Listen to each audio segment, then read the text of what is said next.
I've been explaining a lot of parts of gardening, from the benefits of mulch, organic matter, cover crops, and beneficials, to planting timing, spacing, and companions. But it's important to keep in mind there's a broader context to all of it.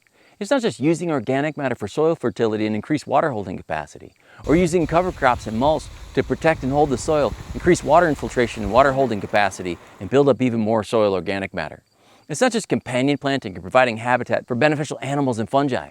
It's a system of all of it, with a broader vision behind it, to model our gardens and how our surrounding natural ecosystems work, and use Earth's natural processes as the most powerful tools in our gardens. Organic matter and microbes that feed on it, along with minerals in the subsoil, are the key to fertility in the natural world. Just like they make soil a living sponge that absorbs and holds massive amounts of water instead of letting it run off and cause erosion. Plants, leaves, and stalks, both alive and dead, are the key to covering bare soil in the natural world, protecting it from temperature extremes and rapid evaporation, and slowly decomposing into even more organic matter. In the natural world, predators and prey develop their own population balances without any chemical sprays. And plants naturally sprout and survive at best times, in best places, and next to those with which they're most compatible. And we can use those same processes in our gardens. Our gardens are part of natural ecosystems anyway.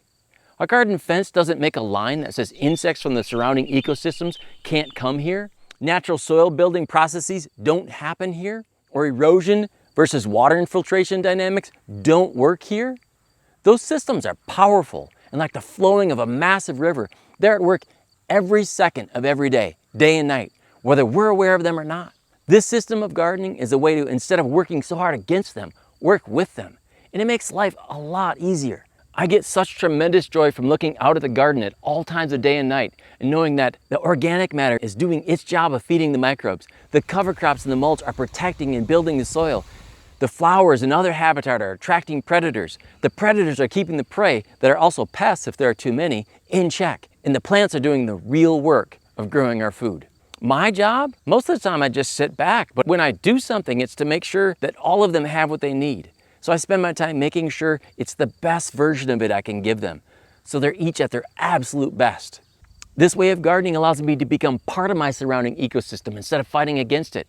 I'm not decreeing death to anything that comes into my garden. I'm providing life.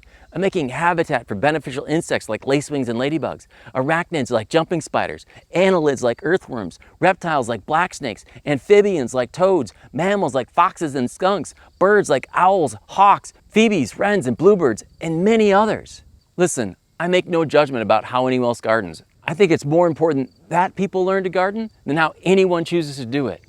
How we garden is an expression of our deepest values. So it's a very personal choice and no one else's business. All great and successful gardeners work to meet their plants' biggest needs in some ways.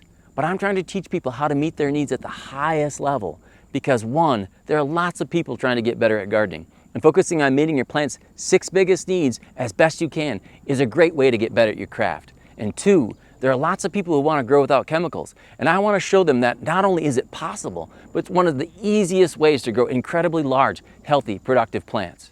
And I hope this effort will help you live up to your values, whatever they are, and help you always stay open to growing.